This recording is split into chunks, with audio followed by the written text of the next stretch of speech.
I'm Sarah Mayberry, and I'm joined by Cass from Clutterbug. Cass, thank you so much for doing this. I appreciate you so much.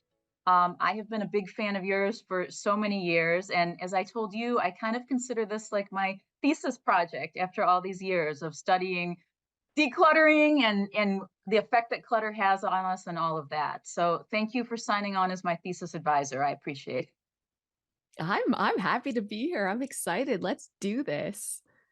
So my first question for you is, am I crazy? Is this a bad idea to try and like declutter my basement and some closets like in a 2 week stretch? I think this is amazing. I think it's especially because it's the new year, you will have a new you. I think the idea of decluttering is the scariest part, and you've already made a commitment to yourself, and now it's just getting in and doing the steps. Yeah. I'm equally like equal parts excited and terrified. Like I'm excited for it to happen, but I'm terrified about like the process because I know there's a lot of hard decisions ahead. What do I need to do? I have a couple weeks now before I do this. What do I need to do to prepare ahead of time? Yeah, having the tools at your ready and available make it easier because we can't just wait for motivation to happen, right? But there are going to be times that you're going to wake up and be like, today is the day. I'm in the mind frame. Let's have everything ready. So here's what I want you to do. I want you to pick up a bunch of trash bags. I want you to have boxes. So we call those donatable donation boxes, something to actually put donations in that you can just drop right off at a thrift store or a donation center. You don't have to worry about getting your container back. And I also want you to set a date with yourself. Now, again, not a time, but a day. This is the day I'm going to start. Put it on your calendar because sometimes it's really hard to show up for ourselves. But when we've given ourselves a day, it Mhm. makes it easier. So that's what you need. Trash bags. If there's paper, you want a clear bag for recycling, and you want some boxes. We call them donatable donation boxes. I keep setting some boxes aside and my husband keeps trying to break them down. I'm like, no, no, we need so many boxes. You don't understand. So much stuff is leaving this house. I need boxes. So much stuff is leaving. Now, do you have actual trash down there? Do you have things like old broken furniture? Listen, do you have a vacuum cleaner that you bought a new one because it broke and you just put it in the basement? I'm sure there is actual trash down there. It is the classic, like the stuff that's on top that I see is the stuff we actually use because that's what I'm bringing up and taking down. So like the things that are on top, I know what they are because we actually use them, but there are layers upon layers. So I'm sure there is trash underneath. Absolutely. Okay. Sarah, do you declutter on a regular basis? Like, how is your anxiety level about letting go? Are you a bit of a perfectionist? Is this like, have you flexed your muscle before when it comes to decluttering? I have built up some decluttering muscles, but I am a perfectionist. I am a total cricket. I have taken your quiz. I am like, there's no like over, I am cricket, cricket, cricket. So Okay. that is where we're at. So this is really bold, but I feel like A, you're ready for a change, and B, I want to stop you from overthinking and overanalyzing the decluttering process. So if you get down there and you're like, well, this could go to my sister, or I have a friend who has a baby, and maybe I should post this on Facebook Marketplace, and I'm going to sort this and take it to the Women's Center, and I'm going to take this here, that stops people from really making progress because they're so worried about where their stuff is going to go and how they're going to dispose of things and what's the proper way and where do you start and what about all the papers, do I have to shred these, and then your brain starts running a mile a minute. So what we could do is a couple of things. All of these are bold and big, but I think you need maybe instead of a gentle nudge, maybe you need a push off a cliff here. I So what do. we could It's cliff Okay. time. Yeah. So this is big things. Right off the bat, what we can do is you can rent a dumpster that comes for the weekend to your home, a small one, and Mhm. you only it's there for a day or 2 days, and we Yeah. just go in for trash. Okay. If you have a pickup truck, we don't need to worry about that. But if you don't, this deadline is like putting pressure on you. I have to get out as much trash as possible. So anything broken, anything that's not worth being donated, it's in your driveway. it's like I can't overthink. I'm just hunting for trash. So that's step one. If you've got a way to transport a ton of trash, Mhm. great. But this is that added pressure that can help stop perfectionists from overthinking. And Mhm. this is big or go home. So it's just a thought. And then the next thing that I want you to do is find a place that will come and do donation pickup. Because Mhm. again, it's setting a day. It's really hard for us sometimes to do it for ourselves. But if you know a week later that the donations are coming to be picked up, you're going to have them all in your front yard. Yeah. You're giving yourself that pressure day. So I just feel like maybe you need a little extra. Yeah. And those are two sort of solutions that can help. You can also do something called a free sale. So Mhm. schedule a time where everybody can come like a yard sale, but everything's free. Yeah. And you can post it on your community pages on Facebook ahead of time that this is the day, and it's forcing you to like, I have 1 week to pull everything out to put on my front lawn because people are coming, and now you're really held accountable to your community to do the work. So this could be that little added pressure that really helps perfectionists get out of their head, Yeah. because now the deadline's here. Yeah. And so you can't procrastinate. You can't have perfection paralysis, as we call it, because you're putting pressure on yourself. So, those are some suggestions because I know, Sarah, what you might be thinking is, how do I sort? What kind Mhm. of piles should I make? Where should all these donations go? But let's see, how are you feeling about those drastic options, honestly? I I think that's, yeah, I think that's, I mean, we have, like, my husband has agreed to transport out. So I feel Okay. and like, he's on board with this. So, like, every night, like, it's going. So I feel, and I have that, like, external pressure of doing this for my For the job. So, for the show. That is true. so You can't fail here. no, I like, failure is not an option. So I feel like I Okay. have that built in. So I feel okay about that. And we have a goodwill that is really good. And so I feel like I have a tunnel or a pathway for things to leave immediately. But I like, we've Okay. agreed, like, it has to go like that night, because I second guess, and like, oh, like, should I keep this? My Okay. So what we can start with then is like easy stuff, which is obvious trash. We just like take out all the trash. The next thing that personally I find is easy because it's really obvious are baby and toddler items. Do you have any baby or toddler items down there? I have lots of clothes that need to go. And it was the saving, because, like, oh, like, my sister was going to have another baby, and like, I was saving for her, and then, but like, I still have tons of clothes. So those do need to go, but I need to pull out, like, the special items I want to keep are still in with all of the items. Yeah. That's not good. Okay, No. so here's Yeah. another tool that you need ahead of time. How many children do you have? I have three. 3. So you're also going to add to that 5 bins, 5 plastic bins, one for each family member. Okay. Big, get them big, Sarah. So Okay. then when you're down there, as you're pulling things out, if you're like, oh, this is actually special, you can immediately put it in their memory bin. So having a memory bin ready and available to just toss things in is pretty crucial. So you kind of lessen the anxiety as you're decluttering. Yes, absolutely. Yes, absolutely. So I feel this moment is going to come. And I know, like, I've seen you do shows with people where you tackle, like, basements and big jobs like this, like that moment of overwhelm when you, like, get in, because I'm going to go in all enthusiastic and excited. And then that moment of, like, oh God, what have I done, is going to hit. Like, how do I get through that? Yeah. So, what I want you to do is trust your instinct with this one thing. I want you to remember this and repeat it. This is your mantra. When in doubt, throw it out.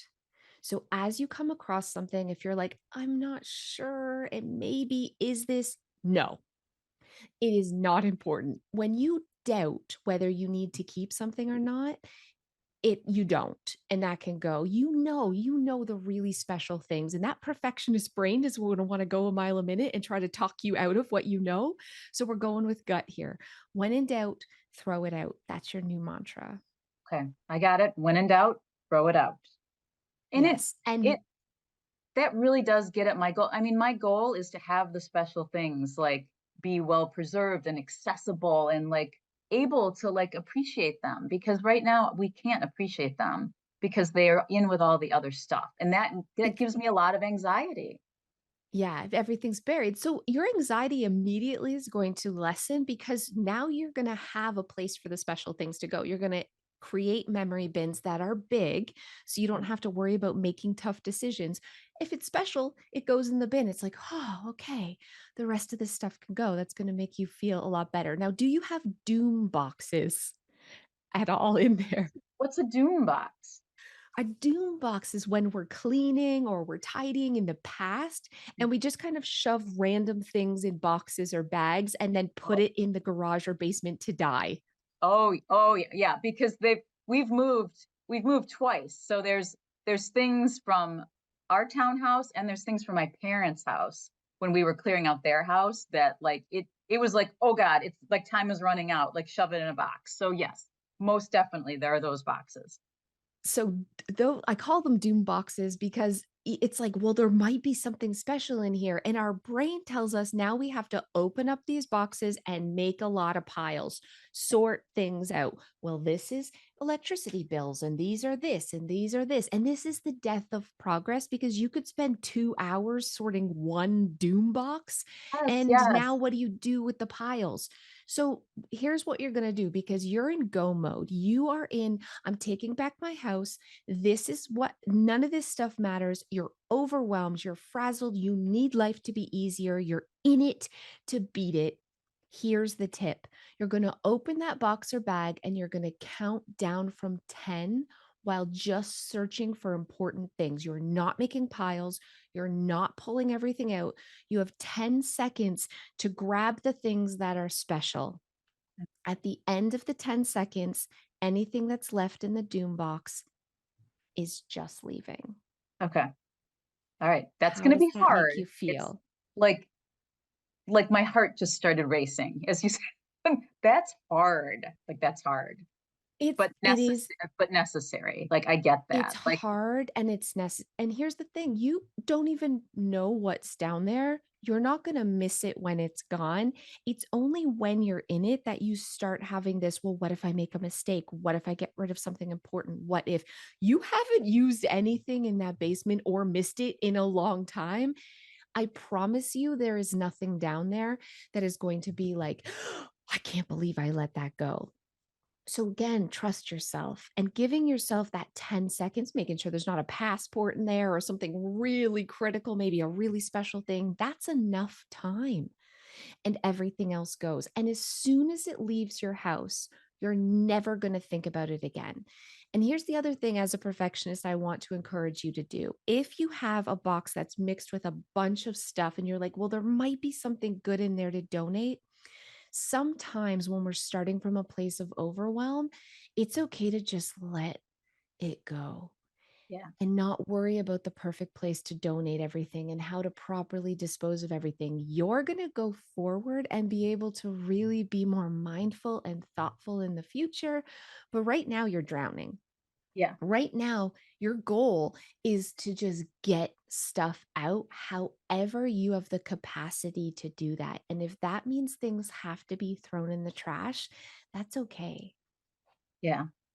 All right. So Cass, once I get enough space cleared out to actually start thinking, what type of organization have you found works best for basements? Because I want it to be very visual and I want it like when it's time for the Halloween decorations, I want to be able to tell my husband, go grab the Halloween decorations. Like I don't want it to be hard like it is. Right now we have to like the stuff shuffle. Like we're just moving the stuff all Yeah. around. Like I want it to be simple and easy. So So here's the trick we organize for the space, not the stuff. So, what I want you to do is get some shelving and bins that fit on the shelving. So, you're going to have to measure. Costco has really great options for big, durable plastic shelving. Make sure that the bins that you're getting, you can fit two on a shelf. So, you want to measure because some shelves you buy, like it doesn't even fit a tote. So, then what's the point of that shelf? So, no, no. make sure that you're getting the bins that fit on the shelf, and then line a wall with shelves and bins. Now that you have the bins bought ahead of time before you organize, but you need floor space for this. Listen, so you've got to do some decluttering first. Exactly. Yes, absolutely. Yeah, what you can do now is organize into the bins. So you can only make as many piles as bins that you have, Sarah. This again puts a limit on you. So you're like, okay, I have 16 bins. I'm gonna give 6 for Christmas, 2 for Halloween, 2 for Easter. I don't know Yeah, what you do. yeah. 5 for memory bins, 2 for extra products. And then Mhm. you're like, wait a minute, I'm out of bins. Right? Where do I Yeah, negotiate? And then once you've predetermined your categories, just take a post it, label the outside. And then as you start going through, you're just like tossing things into the already predetermined categories and labeled bins. It makes it really fast because here's what's going to happen. You're going to be like, I have 2 bins for Halloween and they're full, and I still have a pile here. We organize for our space, not our stuff. Now you have to make those decisions about what goes because you can only keep 2 bins for Halloween. Now, I haven't seen your space, so I don't know how many bins that you can have, but that's the secret. And that's how you give yourself limits and you make your organization really functional. yeah. Well, and I think that's actually really brilliant because I can already envision like I'm not making a giant mess. If I'm moving the things that I know I want into the bin instead of spreading it all out everywhere, like that's going to be way better. Like if I'm like moving and then I have like a small pile of like okay, like there's room for like three more things, like which of these things do I want? I think that's really better. I want to really try to focus on like the things I'm keeping, not the things I'm getting rid of. That's my Yes. goal is like these are the things that I'm keeping. I think why most people really struggle to get organized is they make the piles first and then they try to get containers to fit the piles. And that's always a recipe for disaster because you don't know what sizes to get. And then where do you put them when you're done? And then you end up with a million piles, and then people get overwhelmed and they stop. So if you measure the space ahead of time, even if it's filled with things, get the shelving, get the containers that fit your space, and then organize into the containers instead of making piles on the floor. It's really the fastest and easiest way to get organized for good, and you're putting a limit on yourself, which is pushing you to declutter even more. Yeah. You know, and that goes back to my like my impetus for this really like my junk drawer, like I followed your advice and I organized my junk drawer like 2 years ago. Like it and my middle kid helped me. It took us 2 hours to get through the junk drawer. There was so much stuff. It was just so dense with stuff. But we took it all out. We bought an organizer for it and then we put stuff in. And when it was full, that was it. But that has stayed for 2 years. Like it still looks as good as it did when we did it. And so I always open that drawer. I'm like, gosh, I want my whole house to be like this. Like this is what I want. Yeah. so so I love what you just said. I think that that is a wonderful plan on how to like do this and like really set attainable limits on what I'm keeping. Yeah, but step one is your big declutter. Yeah. And while you're decluttering, I don't want you to make piles. I just want you to hunt for things to leave. Pull it all out, throw it in the front yard if you have to. Just looking for things that can go, because as soon as your brain starts going, well, I'm going to make a pile for this and a pile for this, now you're thinking about what pile things should go in instead of, do I actually want this thing? Yes. Yes. Yes. Yes. So, first is just, can this go? Do Okay. I love this? Have I, do you need rules, Sarah? Because I can give you Give me rules. give me the rules, Cass. Give them to me. Okay. All right. Here's the rules. Have I used this in the last year? Okay. Do I actually like this? Yeah. Would I buy this again? Yeah. If it's no to all three of those, so all three, then it goes, which is nice because if it's like, do I like this? Yeah, but I haven't used it and I wouldn't buy it again, but you like it, you can keep it, Sarah. So it's Yeah. like taking all the pressure off of you. Have I used it? Do I love this? Like, really, really love this thing? And would I buy it again? And why to buy it again is important because What if it's like an air mattress and you haven't used it and you don't actually like it, but sometimes your parents or your mother-in-law comes? So we keep those things. And Yeah. those 3 rules can really help you make decisions without your heart and brain overthinking. Right. I'm printing out my mantra and I'm printing out those 3 rules. So I will have them at the ready so I can reference. Um, anything else that I'm not thinking of that I need to like be prepared for or that you found has been helpful with people like me as you've worked with them? I think you're going to get emotional. There's going to be things that you unearth in there that are bringing back a lot of memories. And you're going to start to feel like, if I let this go, do I let go of the memory? So when you start feeling that, take a picture for sure of those items because that eases some of the anxiety and monitor your anxiety and don't be afraid to take a break. Yeah. When you start to feel really overwhelmed, that's your body's way and everything of just saying it's time to just take a break. Go have a tea, go like watch a show and then come back to it when you've got time later and you're not feeling like that anxious state. Yeah. There's gonna be a lot of sentimental, like, emotional moments because there's a lot of stuff that my dad passed away 10 years ago. There's a lot of his stuff, and that was stuff from my parents' house that's down there, and even just the little kid stuff. Like, my kids, they're 8 to 14 now, so there's a lot of things from when they Yeah, were little that, like, when you hold it, it does bring back that memory of them being little, so that stuff is harder to let go of. it's hard. Do you have memory bins now? I have memory bins, but they are not easily accessible. And so it's the classic, like I have stuff literally piled on top of the memory bins because they're too hard to get into, they're hard to get to. So I think job one of actually I think I might get bigger ones for this just Yeah, because I get the think big that will make it better ones. in terms of Yeah, because even if I had 5 bigger bins, like, that would be lovely compared to, like, what we're doing now. But I do have and I need to find a better spot for them because I need to be able to, like, when they bring home, like, the special certificate or whatever, I need to take it there immediately, because if I don't, yeah, it gets piled on the kitchen counter, or I have, like I set it on top of the bins. Like, it's on top of the yeah. bins because the bins are hard to open. So, So you need bigger bins and it's okay too to just not have the lids on them when they're on a shelf. So they're not stacked on top of each other, they're on a shelf and you just like toss it in. But also you need a memory bin to be sorted later somewhere in your house now. So in your kitchen or in your entranceway, you need to have a bin of like memory stuff. So when the kids come home with artwork or photos, or you clip an obituary, or you get a beautiful card from a loved one, that needs a temporary place to go because we're not going to go and take it to the basement immediately. So no. create yourself a to be sorted later memory bin right now, and that will help too. But when you're in the basement and you're coming across these sentimental things, especially for your parents who have passed away, or it's sad as a mom, when our kids aren't little anymore, I just want you to remember this as well. I have a special place for the most precious things to go. And these rest of these items, I'm not honoring my loved ones' memories by keeping them in a dusty basement.